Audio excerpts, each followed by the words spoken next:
चुनावी चंदे के लिए इलेक्टोरल बॉन्ड्स की जानकारी साझा करने को लेकर के सुप्रीम कोर्ट ने स्टेट बैंक ऑफ इंडिया को कड़ी फटकार लगाई है। कोर्ट ने स्टेट बैंक से अगले 3 दिनों के अंदर अंदर बॉन्ड्स के यूनिक नंबर सहित सारी जानकारी निर्वाचन आयोग से साझा करने को कहा है। आयोग को हिदायत दी गई है कि बैंक से मिली जानकारी फौरन अपनी वेबसाइट पर अपलोड करके आम जनता को सुलभ कराएं। इस मामले पर बैंक के वकील हरीश साल्वे ने कहा कि हमने आदेश को जिस तरीके से समझा उसी तरीके से उसका पालन किया। आपके आदेश और हमारे समझने में कोई गलतफहमी हो गई होगी। हमने पूरी जानकारी तरतीब से साझा करने के लिए ही वक्त मांगा था।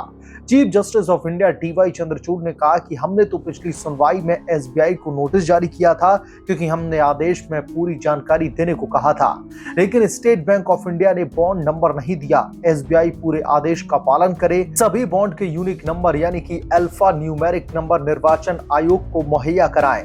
हम ये स्पष्ट करते हैं कि हरीश साल्वे ने कहा कि जहां तक बॉन्ड के नंबर की बात है, हमें कोई परेशानी नहीं है साझा करने में, हम दे देंगे। CGI ने SBI से पूछा कि आप किस फॉर्मेट पर इलेक्टोरल बॉन्ड के डेटा को रखते हैं। अल्फा न्यूमेरिक रखने का क्या मतलब था? क्या ये सुरक्षा को लेकर के था या फिर कुछ और?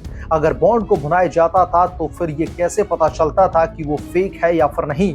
इस पर साल्वे ने कहा कि हम धनराशि का पता लगाते हैं। वहीं प्रशांत भूषण ने कहा कि अप्रैल 2019 में कोर्ट ने बॉन्ड से मिले चंदे पर राजनीतिक पार्टियों से जानकारी मांगी थी।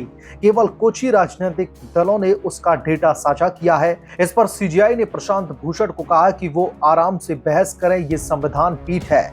फिर CGI ने कहा कि अगर आप साल 2018 की बात करेंगे तो वो उस फैसले की समीक्षा होगी जो कि हम नहीं करने जा रहे हैं। हम यहाँ पर पुनर्विचार याचिका पर सुनवाई के लिए नहीं बैठे हैं। बहरहाल इस मामले पर आपकी क्या राय है, हमें कमेंट करके जरूर बताएं। ऐसे ही तमाम वीडियोस के लिए चैनल को सब्सक्राइब करें।